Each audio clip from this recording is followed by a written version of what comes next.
The World Blitz Championship 2021 was tied between three players, Maxime Vachier-Lagrave, Jan-Krzysztof Duda and Alireza Firouzja. And Jan-Krzysztof and MVL went to a tie-break, but Alireza Firouzja just missed out. But he played some incredible attacking blitz chess, and him and Jan-Krzysztof were the only two players to actually win 14 games, an incredible feat showing how they love to attack. And so I want to look at some of Firouzja's best games from the Blitz tournament, starting with this one, which he played against the world rapid champion, 17-year-old Nodirbek Abdusattorov, an incredible youngster who won the rapid, but here we'll see how Firouzja crushed him in less than 30 moves.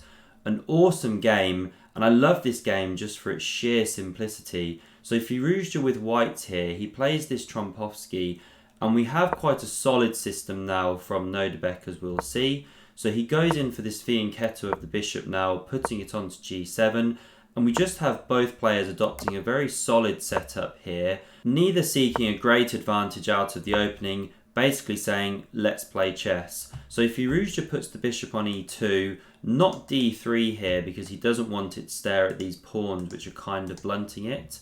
Now we have bishop to g4, and it might look a bit strange to give up the bishop pair like this after pawn to h3, but what black's aiming for here is to set up this solid pawn triangle with a pawn on e6, although sometimes they break immediately with e5, as we'll see, and they're saying that although I've given you the bishop pair, in compensation I get free and easy development and my structure is very solid. So now we had knight b to d7 development, castles, knight to e4 here, hitting this bishop. Now you want to preserve that bishop pair as white, so that's why it drops back into f4. Looks lovely looking in this direction. Now we had queen to b6, a nice developing move, hitting this pawn. Queen to c2, rook f to e8 now from black. And black just has a very simple plan of hitting this e5 break, gaining some space and seeking to equalize. And this is the whole point of giving up that bishop pair, is you get this free and easy development and play. But white is first to the punch with this c4 break. Now you can't take here or you lose the knight on e4, so black has to respond in a different manner, and here Nodirbek goes with the immediate e5. Good move, staking a claim in the centre for himself, and Firouzja just captures here. And we have this exchange of pieces occurring on e5, and what this is doing is weakening the dark squares. It's not such a big deal for black because now they've gained some central space, but it is something to note in the future that there's weaknesses around the black king which we don't have in the same way around the white king. Now after the rook takes here, we have pawn captures in the centre, and black would love to capture with the rook here, preparing to bring the other one across, but then you're dropping the knight. So this is why the pawn has to recapture now, and we can see that white just has a nagging edge. So even though Firouzja's given up the bishop pair, he has the open c line here, it's the only open file on the board. Black now has an isolated queen's pawn, which can be pressured, and this bishop is probably a slightly better minor piece than the knight, just for the fact that it has slightly more scope, and bishops tend to outperform knights in the slightly more open positions like this. So we had rook a to d1 from Firouzja, pressuring this pawn. The rook comes across to defend. Rook to d4, preparing to double. It's just such an easy position to play in blitz. Really nice chess from Firouzja. I love the simplicity of this game. And now Nodirbek goes immediately wrong. So he plays knight to d6 here, and he has a really nice idea. He's aiming to bring the knight into f5, where it pressures d4, kicks the rook away, and maybe then he can play pawn to d4, liquidating that isolated pawn. But we'll see a problem with playing like this in a moment. He had the right idea but wrong execution. What he should do is either knight to c5 or knight to g5. Say he goes knight to c5, but it's the same idea that this knight needs to head for the e6 square, so that you're still pressuring d4, but you're also protecting this rook on d8.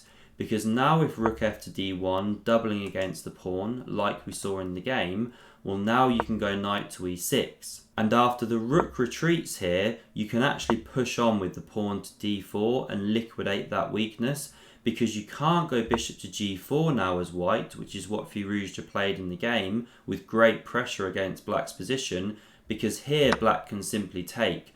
And now you can't take this rook here. Well, you can, but then the knight recaptures. You're not actually winning a piece with this pin along the d-file, and black is doing fine here, actually doing better, because after this recapture, this pawn's now weak and going to be taken soon.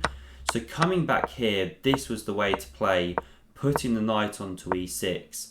But instead of that, Nodirbek went knight to d6, same idea of looking to play d4 later, but after the rook doubles on the d-file, knight to f5, rook drops back. Now you can't go pawn to d4 without tactical issues. So this is what Nodirbek played, but it is a mistake, because now bishop to g4 puts really uncomfortable pressure against this knight and down the d-line. You can no longer capture here because this piece is dropping, and this is the key difference between the variations. When that knight's on e6, it can recapture the rook here. So coming back here, after bishop to g4, Nodirbek tried rook to c5, hitting this queen. The queen simply stepped away, and now he went rook d to c8, doubling on this line. But essentially, the game's just gone now, because pawn to e4 comes, hitting this knight, and after it moves away, we pick up the rook. Now just coming back here, even if Nodirbek had tried rook to e8, not stepping into this pin, well, now we can simply just take the pawn, and white's a clean pawn up, dominant position. So he does go rook d to c8, he does lose this exchange, but even if he hadn't, the game was still looking hopeless. He jumps the knight into c4, desperately seeking counterplay, but after the queen sidesteps, the rook recaptures, simply pawn to b3 kicks that knight away, it moves into a3, the rook captures on d4, knight b5 hits the rook, and rook to c4. Offers this exchange on the c-file. If that's taken, the queen will recapture, and this is still an overwhelming position for white. A pawn up and an exchange up. Here, Nodirbek actually resigned. An awesome crush from Firouzja, less than 30 moves, positional simplicity at its finest, and a very nice win against the world rapid champion. If you enjoyed this game, then do hit here to subscribe and see more, and see another amazing Firouzja game, click here. Thanks very much for watching, and see you soon.